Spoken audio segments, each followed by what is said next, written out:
Hi everyone, I wanted to come back with you and share some more of my thoughts. I think, as you know now, most of my thoughts seem to come when I'm out walking. And the other day I was walking along with my sunglasses on, and I found at one point that I couldn't really see clearly enough. And this set me off on a train of thought about how sometimes we can gain understanding or insights or suddenly see things very differently.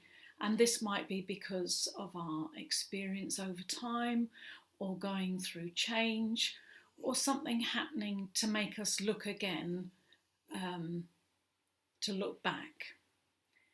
I nearly got a little bit carried away here thinking about which sunglasses I could use as my example. So I got these, but I also have these, which I love. Anyway, the phrase that came to mind was seeing through a glass darkly. And I needed to go and search for that. And it's in 1 Corinthians 13, verse 12. And actually the phrase seeing through a glass darkly is how the traditional version of the Bible describes it.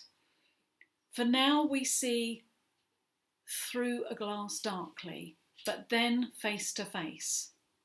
Now I know in part, but then I shall know even as I am fully known. I'd actually like to read a couple of other versions of the same verse to you, because I think it may help our understanding. So in the Good News Bible, it's described as this: what we see now is like a dim image in a mirror. Then we shall see face to face. What I know now is only partial, then it will be complete as God's knowledge of me.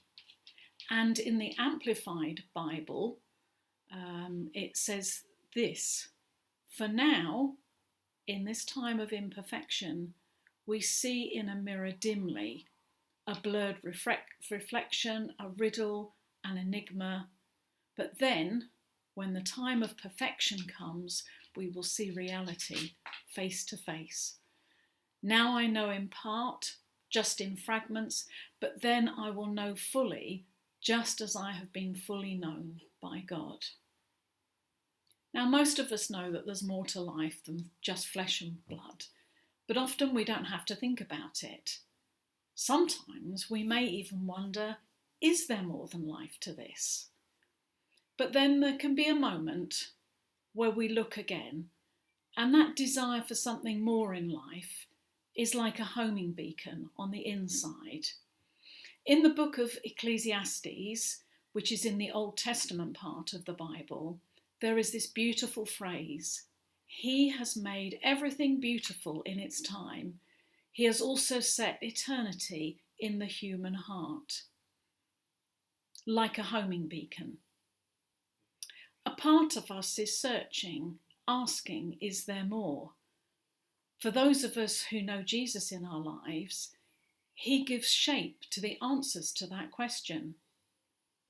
A favourite book of mine, called The Divine Conspiracy by Dallas Willard, I have found very inspirational and thought-provoking. And what is this divine conspiracy? It's love. It's all about love. But sometimes we're just looking at what's in front of us. And then a light dawns and we find ourselves looking ahead. David recently reminded us of the picture of the mountain of the Lord and the kingdom of God that we're part of, that will one day fill the earth. So, what is on your horizon? It may be that you're struggling to put one foot in front of the other, in which case I would encourage you to be like the writer in Psalm 121, who says, I will lift up my eyes to the mountains. Where does my help come from? My help comes from the Lord, the maker of heaven and earth. Ask and allow the maker of heaven and earth to fill your horizon so that you can take strength from him. It may be that you feel that God is working in you through this isolation, calling you into a deeper relationship with him. In the last battle, one of the Narnia stories, the main characters cross from this world into the next. There is a beautiful part of the story where one of them says, "I have come home at last. This is my real country. I belong here. This is the land I've been looking for all my life, though I never knew it till now. Come further up, come further in." Is the Lord calling you to come further in? In the verse of the Bible that I mentioned at the beginning, Paul writes about when perfection comes and the effect it will have on us.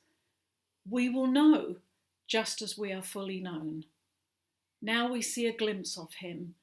We're humbled and overwhelmed at his love for us, and it can release us from fear. One day we will see him as he is.